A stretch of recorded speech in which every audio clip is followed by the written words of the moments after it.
Greetings. I'm listening. Hey, you.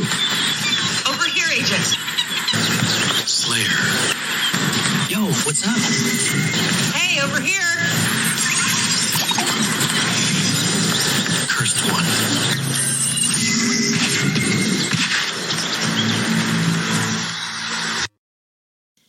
Hello and welcome to Ctrl Alt WoW, the podcast for those of us who love virtual reality and love making many alts.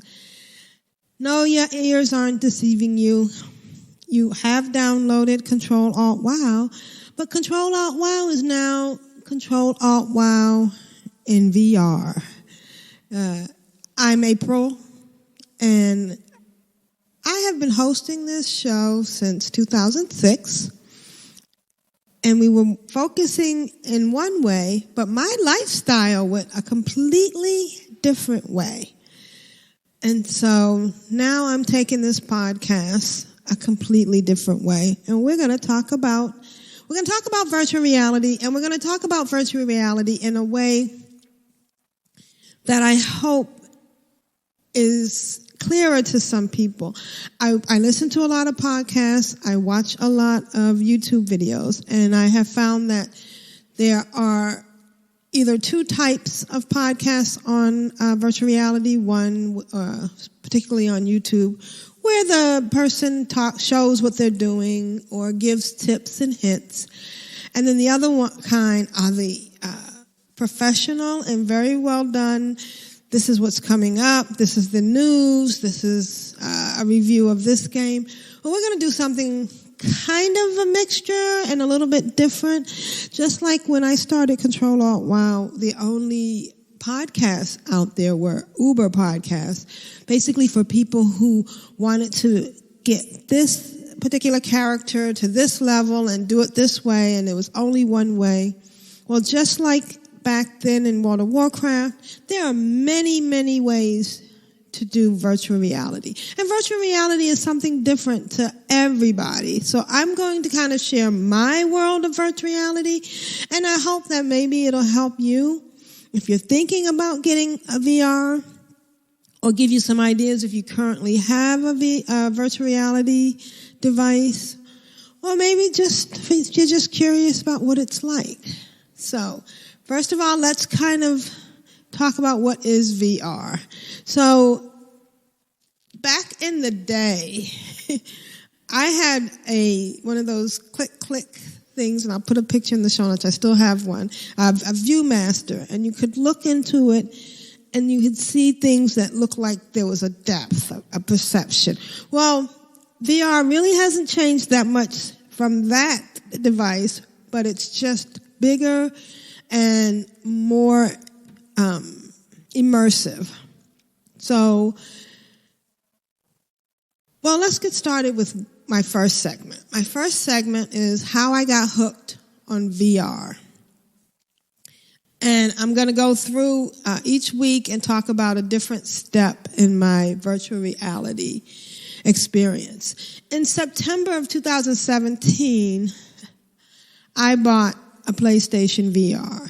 I must have had a PlayStation, but it was very complicated. You had to have a PlayStation 4, and then you had to buy a PlayStation VR. And I think you ended up spending $700 or $800. And it was, and I'm putting pictures in the show notes. It was this device that had these little sticks that you use to control your motion. You also had to put, just like the Wii, you had to put a little camera on top of the TV to track you. And you only had the front part of you for tracking. So if you turned around, you would lose tracking because the cameras couldn't see you. There were some good titles. One of my favorite ones was a game where you went down in the ocean.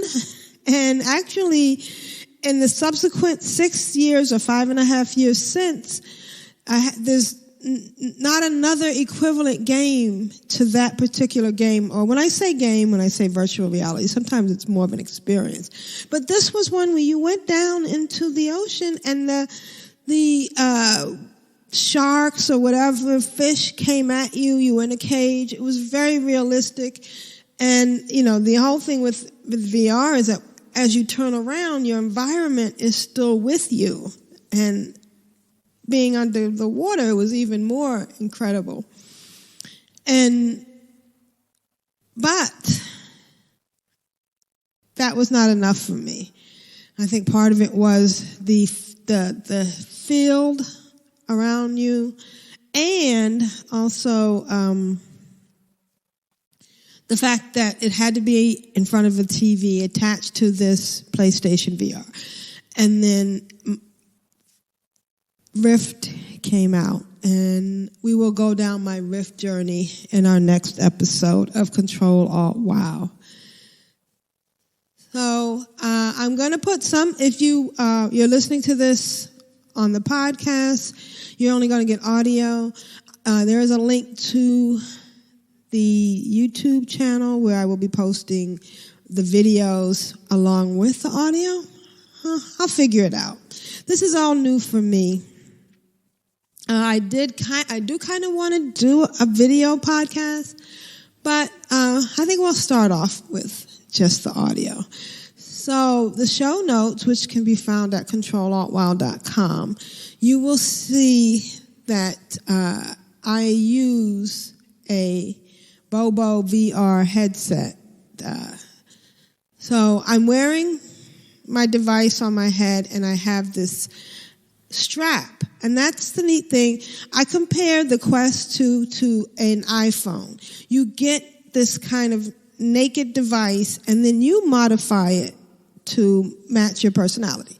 My iPhone case might not be your iPhone case, and you might have it looking completely different. And that's why they don't come with cases, and that's why the Quest 2 comes with a basic strap. And don't get me wrong, I have used the basic strap for a long, long time, and I had no problems with it. But I ended up getting this one, the Bobo one, because I wanted the extra battery pack.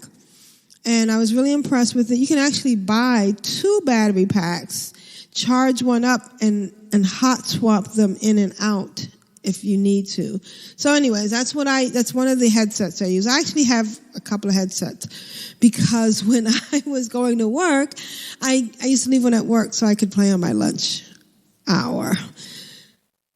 So that's a little bit about VR and my current situation. Now I'm going to tell you what I've been doing this week. And be patient with me because this is my first solo attempt. And I hope that this will be interesting for you. So I have become obsessed with leveling roles in Zenith. It's interesting that I did not understand the concept of what you could do with a toon. I was, of course, applying the World of Warcraft formula where I had a hunter, and then I had a warrior, and I had a warlock, and so on. But instead, Zenith takes the approach that is also found in Final Fantasy XIV.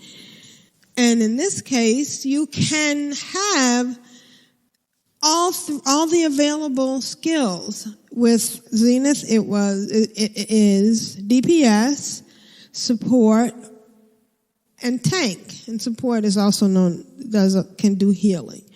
So you can actually have all 3 roles, but you have to level each one individually.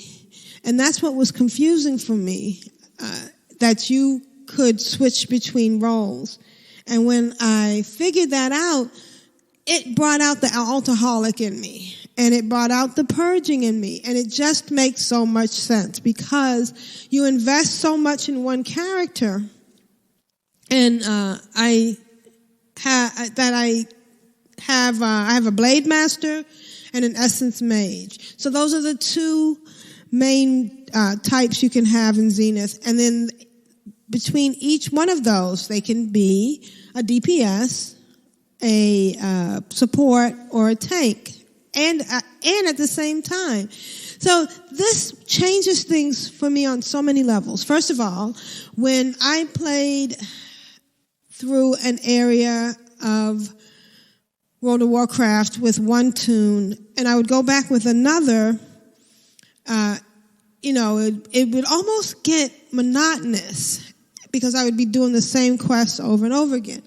Okay, well, this changes the game here with Zenith because of something that I did not knowing that it was a good thing to do, and that was pushing to 40 using the Winter Festival. So I basically leveled my tunes without going through the normal quest process. Okay, so you might think, wow, you're going to miss out. You're not going to find out what the storyline is. But now I'm going back using the other role, warrior, DPS, support, and tank, and I am able to go through the areas that I skipped at the level it was intended to. So I'm kind of on one of my tunes on my Blade Master on my Oculus. I have two accounts. I don't know if I mentioned that, but on Zenith, I have an account on Steam and I have an account on Oculus. You may wonder, why did I do that? At the time, I had a little extra money and I wanted to see what each one was like and compare the way it looks.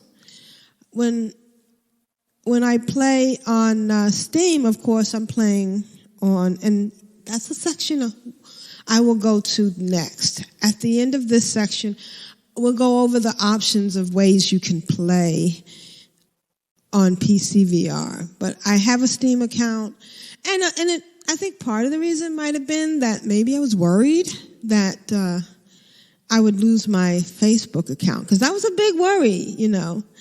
And if I lost my Facebook, could I still use my Quest? I don't know. But I have two accounts, and I have been working on leveling multiple characters on each account until I came to this wonderful revelation that I can just take one character. And then the neatest thing is my main character, who is AprilPvd, and with an asterisk. She has the cat from the Winter Festival event, and she has a lot of pets. So now I can utilize all the roles and keep the same pets. It's almost like when on World of Warcraft, and I will be talking a lot about World of Warcraft because I spent 17 years playing, so there's a lot of it in me. At first you had to own a pet individually, and eventually they made it account bound. So that was kind of neat. And so having a Blade Master who I can then swap out when I want him to heal, swap out when I want him to tank, swap out when I want him to DPS is going to be so valuable, especially when they have all of the pets that I have, and also the tiers. That's the one you use for stamina, the tier quest. Then, and also the gear. So it's really a win-win situation. But, of course, I can't just do something simple. I can't just have a tune and be done with. So what I have now is AprilPvd EM, which is my Essence Mage, and I'm leveling up her 3 roles. Now, her roles are interesting because she has a level 39 support, and then when I started the DPS, I think I started the DPS and got it to maybe 4. And then I realized, hey, I'm wasting gear and leveling and keeping track of stuff by not leveling them across the board. So I get a couple levels on one, I switch to the other role. Get a couple of levels on that. And the way that that helps is that I can use the same gear. You know, there are several ways you can get gear. The one way is to go to those synthesizer machines and use your Radiant Crest to change your currency to the currency it needs. And you can get some really nice gear. Well, if they're leveling across from each other, as I think of it in my head, like right now I think they're 16 and 15. When the 16 gets to 17, then I'll bring out the 15, get the 15 to 18. And it's the way it's working out. I am having such a blast going to the areas that I had skipped before when I was power leveling. So it's really nice, and I'm really enjoying this new altar hall thing I'm doing. So basically I'm down to 4 characters on 2 accounts, and it's been a lot of fun. The other thing I've been doing is I have been doing something non-VR, and it's interesting because I'm going to put a video here for in the show notes, is comparing catching pets on Pokemon and catching them in VR, and it's such a big difference. I'm actually getting a good little workout in my arms from throwing the ball to catch the pets. So yeah, VR, get off your butt and play. All right, so that's what I've been doing. I haven't played any Population 1. I put together a couple of other videos on what I have done in the past and other ways that you can use VR, which I'll put out for next week's show. And that brings us to this week's suggestion for VR, and that is Spatial. I am so excited about Spatial. I'm really excited about what they have done, and I'm excited about the possibilities.